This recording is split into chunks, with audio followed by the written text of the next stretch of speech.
ইনিংসের অষ্টম ওভার যখন শেষ হয়, সংযুক্ত আরব আমিরাতের রান 2 উইকেটে 47।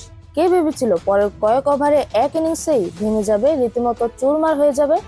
দুবাইয়ে আজ এশিয়া কাপের ম্যাচে ভারতের বিপক্ষে এমন দশাই হয়েছে সংযুক্ত আরব আমিরাতের। 2 উইকেটে 47 রানের সঙ্গে আর 10 রান যোগ করতেই বাকি 8 উইকেট হারিয়েছে আরব আমিরাত, যা ভারতের বিপক্ষে আন্তর্জাতিক টি-20তে সর্বনিম্ন। 57 রান তাড়া করতে নেমে ভারত ম্যাচ জিতে নিয়েছে মাত্র 27 বলে, তাও 9 উইকেট হাতে রেখেই। দুবাই আন্তর্জাতিক স্টেডিয়ামের ম্যাচটিতে মাঠে নামার আগেই একটা বড় প্রাপ্তি ছিল ভারতের। এই ম্যাচে টসে জিতেছেন সূর্যকুমার যাদব। 3 সংস্করণ মিলিয়ে টানা 15টি আন্তর্জাতিক ম্যাচে টস হারার পর ভারতীয় অধিনায়কের টস জয় এই প্রথম। দীর্ঘ 6 মাস পর টস জেতা ভারত অধিনায়ক শুরুতে বেছে নেন বোলিং। সিদ্ধান্তটা যে সঠিকই ছিল সেটি প্রমাণ করতে সময় নেননি বোলাররা।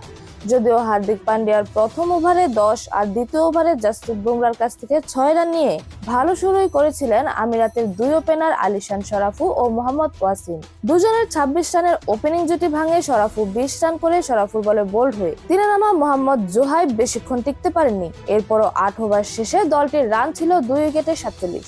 স্বাগতিকদের ব্যাটিংয়ে বড় ভাঙন ধরে নবম ওভারে কুলদীপ যাদবের এই ওভারটিতেই আমিরাত হারায় 3 উইকেট। এরপর শিবম দুবেও দ্রুত 3 উইকেট তুলে নিলে মাত্র 10 রানের মধ্যে 8 উইকেট হারিয়ে 57 রানে গুটিয়ে যায় আরব আমিরাতের ইনিংস। কুলদীপ 2.1 ওভারে 7 রান দিয়ে নেন 4 উইকেট।